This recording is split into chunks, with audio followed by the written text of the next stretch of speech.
What is up, guys? I am the 5280 Dumbass, and as you know what it is, we have 2 minutes up on the board. We are going to cover everything going on in sports with a focus on Colorado teams. But before we get started, there was something that was really bothering me this morning as I was listening to the radio. I was listening to 92.5 Altitude, Moser, Lombardi, and Kane.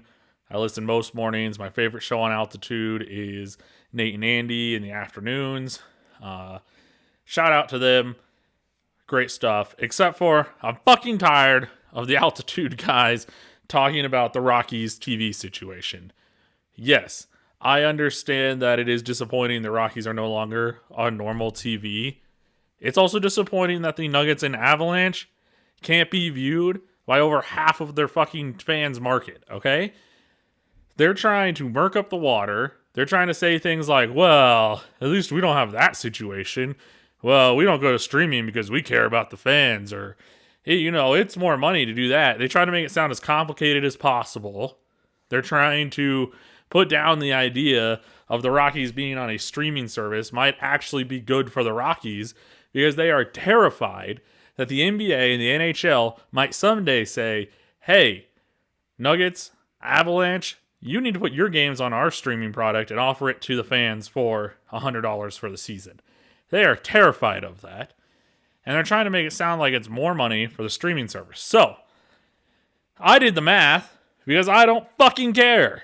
Okay? Nobody pays me to talk about a team, so therefore I am truly an unbiased opinion. Okay? I'm an actual fan. I'm not paid by the Rockies. I'm not paid by the Avalanche. I'm not paid for the Nuggets. And if you are paid by one of those entities, you probably shouldn't be talking about the TV dispute. Okay? So, let's get it started here. Rockies to watch all of their games for $100 for the whole season. Okay? That's 162 games for $100. That's about 62 cents per game or $16.60 a month. All right?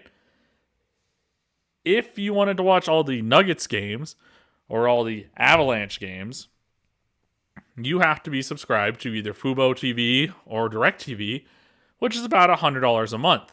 For a 7-month season, that's $700. Which means if you just watch the Nuggets game, let's say you didn't care about the Avs, you just wanted to watch the Nuggets, that's $8.53 per game. Now let's say that you're a fan of both teams, and so you're like, okay, it's 164 games because I'm going to watch both teams play. Well, now you're talking about $2.20 per game, which is still a lot more than 62 cents per game. And by the way, Vic was saying, well, with DirecTV, at least you get channels and all this extra content. Well, here's a list of subscription services that you can sign up for $52.94. And I'll probably be happier watching the crap on these than whatever's on TV on DirecTV. Okay? So stop with that. Stop. I don't care that, you got the Food Network. I mean, Food Network's great. Shout out to them. But just saying, stop trying to murk up the water and say, well, you get so much more if you have DirecTV. You don't. You don't get so much more. You get a bunch of crap that you're never going to watch. And then I also hear them talking to Jeff this morning, and he says, well, we tried to get the Rockies to come to Altitude, but MLB wouldn't let them. So I did the math on that. Had the Rockies actually gone to Altitude, now we're not talking about a 7-month subscription to DirecTV or Fubo.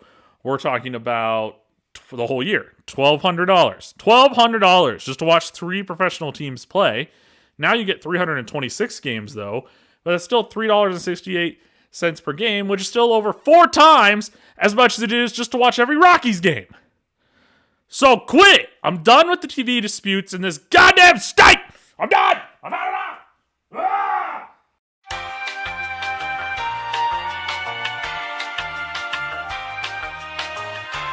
Fuck. All right, I'm good.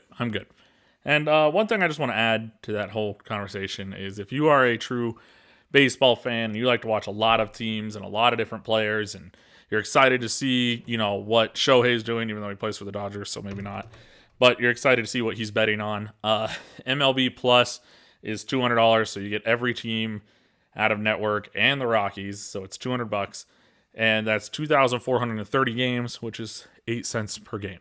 So Yep, that is it. So I hate to say it, guys, but I'm going to be a fan of teams moving to streaming platforms in the future.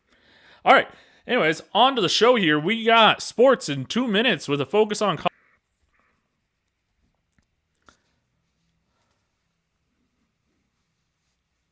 All right, here we go. Start the timer. CU women advanced to the Sweet 16 where they will face Iowa at 1:30 on Saturday. Caitlin Clark plays for Iowa. She also might be playing in the Big Three soon, as she was offered $5 million from Ice Cube to play 10 games for the Big Three. Seems like a pretty good deal to me. Go do that, Caitlin, and don't worry about CU on Saturday. You guys are going to lose, and then you'll have plenty of time to worry about the WNBA and the Big Three. In the men's tournament, CSU eliminated in the first round by Texas. CU eliminated in the second round by Marquette. And my bracket is still holding strong. The only Elite Eight team we're missing is Florida. Thanks a lot, CU. I'm just kidding. I appreciate that CU won. I really wanted them to make a deep run, but unfortunately it wasn't in the cards. The least they could have done was knock out Marquette for me, but that's all right. That's all right, CU. I don't hold a grudge. You guys had a great run. I'm sorry you guys had to play an extra game. Committee screwed you. Get after it next season. Let's go Buffs. Anyways, NASCAR this weekend is going to be at Richmond. William Byron wins at COTA. And breaking news, Max Verstappen does not win a race. Holy smokes, guys. That is the biggest news in F1 since this. Okay, anyways, enough of that. Bad memories. Anyways, yeah, so Verstappen doesn't win. His car craps out in Australia. Maybe a kangaroo kicked it. And, yeah. Also, speaking of getting kicked in the nuts, the Nuggets and Avalanche lose big games this week, as the Nuggets lost last night to the Suns in a game that they seemed mostly uninterested in. It started kind of with that playoff intensity. You could tell it was a big game, and then by the end of the game, the one person who thought it was a big game was Nikola Jokic. Not like we've ever seen that before. No Jamal Murray last night. Avalanche lose to the Canadiens. That's okay. They can get right tonight against the Rangers, who are the number 1 team. So let's go Avs. Let's go get a win. 10 seconds left on the clock. Nuggets, T-Wolves, 7 p.m. on Friday. And happy opening day to everyone. Go Rockies. They play at 8 o'clock tonight versus the Diamondbacks. Follow me on X at AllDumbPost. Peace!